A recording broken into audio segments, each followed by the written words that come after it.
Tendance Ouest, la Normandie se relève. Oui, ça a bien marché. À peu près 2 fois plus que d'habitude. Durant le confinement, chaque Français a lu en moyenne 2,5 livres. Un Français sur 10 en a lu plus de 7, explique Charles Delaunay. J'ai eu une première vie comme cadre dans une grande entreprise en région parisienne. J'en ai eu assez qu'on me mette la pression juste pour gagner plus d'argent. On avait cette maison de campagne dans le Perche. On s'est dit, vivons une deuxième vie.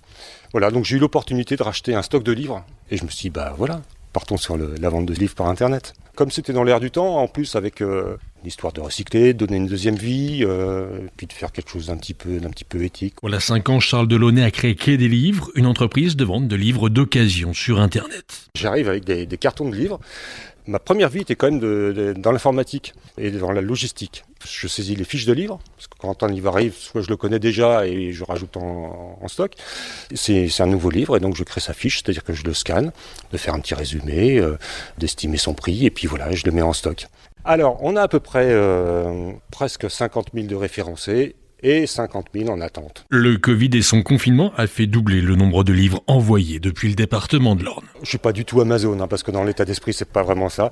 Un bon livre de poche, vraiment en bon état, qui a été lu une fois, voire 0, eh bien vous l'avez un peu moins de la moitié prix par rapport chez le libraire. Et ça peut partir dans le monde entier.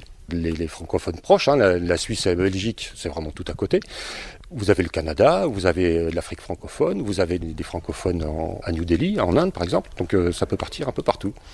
Alors les premières années, parce que quand vous avez votre petit confort, votre appartement à Paris, vos enfants, tout ça autour de vous, et puis que vous vous retrouvez à la campagne, et puis qu'il n'y a pas de clients, qu'on se demande si ça va marcher, il y a quelques nuits blanches où entre le rêve et la réalité, il peut y avoir un petit peu de différence, qui sont dures à vivre. Mais maintenant, je regarde le bon côté des choses, je vis à la campagne, donc je suis très content. Podcast by Tendance Ouest.